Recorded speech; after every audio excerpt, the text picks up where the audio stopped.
علامہ صاحب، پچھلے دور اور موجودہ دور میں بہت فرق ہمیں نظر آتا ہے. فی زمانہ دینی علوم کے ساتھ عصری علوم پر آگہی یہ کتنا ضروری ہے؟ اس میں توازن کیسے قائم ہو؟ کیونکہ پہلے کے دور میں ایسا ہوتا تھا کہ بھائی مدرسے سے پڑھا ہوا، علم دین فراغت اس نے درس نامی کی ہوئی ہے، تو وہ ہر جگہ جا کر تبلیغ بہت مؤثر انداز میں کر سکتا تھا، کر پاتا تھا، اس کے نتائج بھی سامنے آتے تھے. فی زمانہ ہم دیکھتے ہیں کہ اگر صرف مدرسے کا پڑھا ہوا ہو، دنیاوی معلومات اس کو تعلیم اس کے پاس نہ ہو، ابتدائی یا بنیادی بھی نہ ہو، تو پھر وہ کسی یونیورسٹی میں جائے تو وہاں بات کرتا ہے تو 4 جملے انگلش میں سامنے والا اسٹوڈنٹ ایسے کر دے گا کہ وہ گھبرا جائے گا. ہمیں اس طرح کی چیزیں نظر آتی ہیں، تو اس بارے میں آپ کیا ارشاد فرمائیں گے؟ توازن کیسے قائم ہو؟ اب سر، توازن سے پہلے عموماً جیسے یہ پروگرام ہوتے رہتے ہیں دستار بندیوں کے، تو طلباء سے میں گفتگو کرتے وقت اکثر عرض گزار رہتا ہوں کہ کبھی احساس کمتری میں مبتلا نہ. بہت اچھا، واہ واہ. اگر لینگویج ہی پرسنالٹی کا واحد ذریعہ ہے تو پھر عربی زبان سے اعلیٰ زبان کون سی ہو سکتی ہے کہ جو اینڈ جنت میں بھی بولی جائے گی؟ واہ واہ واہ واہ. تو آپ کے پاس تو وہ ہے آپ کے پاس. تو یہ جو احساس کمتری ہے، دیکھیے، ایک ہوتا ہے ضرورت کے مطابق سوچنا. ہم کہتے ہیں یہاں اس چیز کی ضرورت ہے، یہ کر دیجئے، وہ تو سمجھ میں آ گیا. لیکن بسا اوقات جو آپ نے سوال کیا ہے، اس سوال کے حصار میں کچھ اور چیزیں بھی لائی جاتی ہیں. اور نظریہ کیا ہے کہ جو 4 بندے دین کا علم پڑھ رہے ہیں ان کو بھی تھوڑا سا یہ آپ کہہ لیں سر سنا کر تو ان کو بھی کہا جائے کہ تم فضول چکروں میں پڑے ہوئے. ایسا ہرگز نہیں ہے. دیکھیں، دوسری چیز سمجھنے کی یہ ہے کہ عصری علوم ہوں یا دینی علوم ہوں، اگر صرف جاب کے لیے پڑھے جائیں گے تو کیا معاشرے میں تبدیلی آئے گی؟ عصری علوم والا بھی یہ کہ اتنی ڈگریاں ملیں گی تو اس لیول کی مجھے نوکری مل جائے گی اور اتنی تنخواہ اور اتنی مراعات ہیں، تو اس کا علم افادیت کے لیے نہیں ہے، حصول منفعت کے لیے ہے. واہ واہ، سبحان اللہ. اور اگر مدرسے کی 4 دیواری میں بیٹھے ہوئے بولے کہ بس اتنا پڑھ لوں گا، سند مل جائے گی، امامت، خطابت اور ماہانہ اتنی تنخواہ اور نکاح اور جنازہ پڑھانے سے یوں ملے گا، تو یہ بھی ایک بزنس کی تیاری ہو رہی ہے، خدمت دین کی نہیں ہو رہی. لہٰذا اگر دونوں طرف علم حاصل کرنے کا ذریعہ وہی جو علم کا فائدہ ہے کہ وہ بندے کی اپنی زندگی کو بدلتا ہے، راہ کو ہموار کرتا ہے، اور پھر جب نور اور روشن، مثلا چراغ روشن ہو تو بندہ لاکھ کوشش کرے اور چراغ کو جتنا مرضی کہے کہ تم نے بس میرے تک رہنا ہے، باہر نہیں جانا، چراغ ہے، جہاں تک اس کی حدود ہیں وہاں تک وہ روشنی جائے گی. لہٰذا دیکھنا یہ ہے کیا میری ڈیمانڈ ہے کہ میں نے کسی یونیورسٹی میں لیکچر دینا ہے، آپ 1000 بندہ کھڑا کر لیں گے تو شاید اس میں سے 5 کے لیے ڈیمانڈ آئے گی. تو اگر 5 کے لیے ڈیمانڈ آ رہی ہے تو کم از کم 900 کو تو دین کا علم پڑھنے دیں. واہ واہ واہ. آج اگر آپ 100 نوجوانوں کو کھڑا کر لیں تو 100 نوجوانوں میں سے 2 ملیں گے جو مدرسے کا رخ کر رہے ہیں، 98 جاب کے لیے ہیں اور عصری علوم کے لیے ہیں. میں عصری علوم کی مخالفت نہیں کر رہا، صحیح. عرض یہ کرنا چاہتا ہوں کہ ایک مدرسے سے پڑھا ہوا جسے سنت پر عمل کا شعور اور جذبہ ملا ہے، آپ اس کو پھر اس جدت کے نام پر دھکیل دیں اور کل اس کے سر سے پگڑی تو دور ٹوپی بھی غائب ہو جائے اور دھیرے دھیرے اس کی داڑھی بھی کم ہوتی جائے، کیونکہ وہ ارد گرد کے ماحول کو دیکھ رہا ہے. اصل بات یہ دیکھیں کہ بر صغیر جب ترقی پر تھا کس چیز کی یہاں پر کمی تھی؟ اگر آپ مغلیہ دور تک کو بھی دیکھیں کس چیز کی کمی تھی؟ کوئی کمی نہیں تھی. اس وقت موجودہ جو عصری علوم ہیں وہ کہاں تھے؟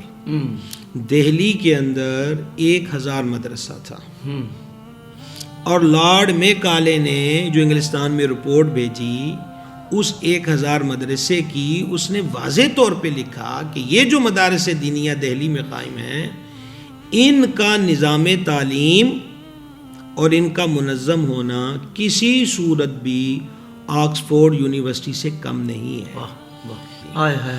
آنا گلستان میں تمہیں نے چھوڑ دیا، وگرنہ پھولوں میں خوشبو اب بھی ہے. تو ضرور عصری علوم کی طرف توجہ کی جائے، لیکن ایک مسلمان کا مطمع نظر یہی ہو. میں اس میں آپ کو ایک چھوٹی سی بات عرض کرتا ہوں. میرے مرشد کریم قدس سر العزیز سفر حج کی روانگی تھی، فرمایا قطب نما چاہیے. بازار میں گیا اور وہ چھوٹا سا کی رنگ صورت میں قطب نما مل گیا.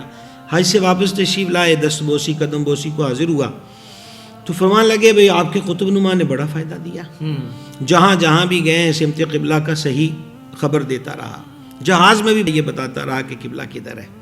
یہ فرما کے اب دیکھیں کیا فرق ہوتا ہے اللہ والے میں. فرمانے لگے یوں ہی بندے کا دل چاہیے کہ جہاں بھی چلا جائے دل اس کا سید عالم علیہ السلام کی بارگاہ کی طرف رہے. واہ واہ. تو الحمدللہ دوسری گزاری یہ ہے کہ آج بھی الحمدللہ ترقی ہو رہی ہے, تنزلی نہیں ہے, کہ مدارس دینیہ کی چار دیواریوں میں للہ الحمد عصری علوم کے معاملے میں بھی روز بروز ترقی ہو رہی ہے. الحمدللہ رب العالمین, الحمدللہ. بلکہ یہاں تو میں حضرت کی بات کو اس سے فیض لیتے ہوئے ایک بات کہنا چاہوں گا کہ حضرت نے کہا کہ ہمارے دینی اداروں کے اندر عصری علوم کے معاملے میں بھی روز بروز ترقی ہوتی جا رہی ہے, مگر یہاں میرا شکوہ ہے کہ جو دنیاوی علوم پڑھانے والے ادارے ہیں وہاں دینی علوم کے حوالے سے کوئی ایسی پیش رفت ہمیں نظر نہیں آتی کہ اتنا بڑا طبقہ جو آپ کے ساتھ جڑا ہوا ہے, چاہے وہ یونیورسٹیز ہوں, کالجز ہوں یا دیگر computer training, I T training کے ادارے ہوں, کیا وہاں اس بات پر توجہ دلائی جاتی ہے نوجوانوں کو کہ نماز کتنا ضروری ہے؟ اس کورس کے بغیر تو آپ پھر بھی زندگی گزار ہی لیں گے, لیکن آخرت میں کیا کریں گے؟ لیکن اگر نماز اور دیگر جو فرض عبادات ہیں, فرض علوم سیکھنا ہے, اگر وہ آپ نے نہیں سیکھے تو دنیا میں بھی سمجھیں کہ آپ کا آنے کا مقصد نہ رہا, اور پھر آخرت کا اتنا لمبا سفر کیسے ہوگا؟ تو اس لیے ہمیں یہ غور کرنے کی ضرورت ہے کہ جہاں دینی اداروں میں آپ اس ضرورت کو محسوس کرتے ہیں کہ دنیاوی تعلیم کو بھی کسی حد تک رائج کیا جائے, جو کہ الحمدللہ ہو رہا ہے اور بہت کافی عرصے سے اس پر کام ہو رہا ہے, بہت اچھے انداز سے ہو رہا ہے, تو وہاں میری گزارش ہے کہ جو دنیاوی ادارے ہیں تو وہ صرف دنیا داری نہ سکھائیں, صرف پیسے کمانا نہ سکھائیں کہ باہر سے رقم کیسے ڈالرز میں اور پاؤنڈز میں کمائی جا سکتی ہے, بلکہ یہ بھی اس قوم کو سکھائیں کہ بھائی نماز کے ساتھ, چونکہ ہم مسلمان ہیں سب سے پہلے, تو ہم نے سب سے پہلے اپنے رب کو اور رب کے محبوب صلی اللہ علیہ وسلم کو راضی کرنا ہے, اور پھر اس کے بعد دنیاوی معاملات کو بھی لے کے چلنا ہے, اور دنیاوی معاملات بھی وہ کہ جس میں اللہ اس کے رسول کی ناراضگی نہ ہو بلکہ ان کی رضامندی ہو. اللہ آپ کو جزائے خیر عطا فرمائے. میں نے کہا حضرت آپ کی بات سے کچھ فیض حاصل کرتے ہوئے کچھ پیغام ہی دے دیا جائے. بلکہ اس میں ایک چھوٹی سی بات ایڈ کروں گا کہ وہ تو ایک حصہ میں نے آپ سے عرض کیا نا کہ 1000 مدرسہ فقط دہلی میں تھا, ریاست بنگال میں 400 افراد پر ایک مدرسہ, اچھا, اور سرزمین سندھ پر صرف ٹھٹھا کے اندر سینکڑوں مدارس تھے. سبحان اللہ. آپ اندازہ کیجئے پھر ہوا کیا.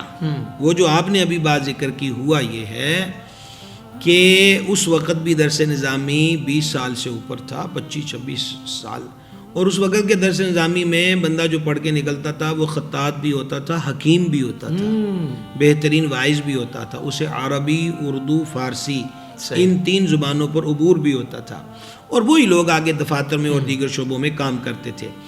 حتیٰ کہ انگریز جب یہاں پر آئے ہیں تو ان کے دفاتری نظام کو بھی جنہوں نے چلایا وہ بھی مدارس سے پڑھے ہوئے تھے, وہ کسی کالج سے پڑھ کر نہیں آئے تھے. ہوا یہ کہ انہوں نے جب دروازے کھولے, یہاں فیکٹریاں, کام, یہ وہ سب آگے بڑھتا گیا, تو پھر نوکریوں کے مواقع بڑھتے گئے, دروازے کھلے, تو بولے پرائمری پاس کو جاب ملے گی اور مڈل پاس کو ملے گی اور میٹرک والے کو اس کو اتنے, اس کو اتنے ماہانہ اس کو تنخواہ دی جائے گی.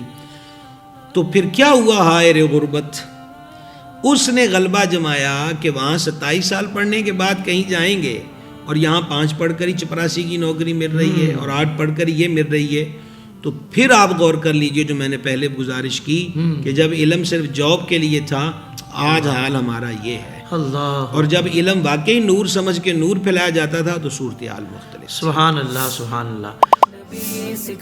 زندگی کے تمام شعبوں میں دینی رہنمائی حاصل کرنے اور آخرت کو بہتر کرنے کے لیے ہمارے YouTube channel Islamic digital studio کو سبسکرائب کر لیں اور بیل آئیکن بھی پریس کر لیں. قرآن سے بھی ملاتا ہے ہمارا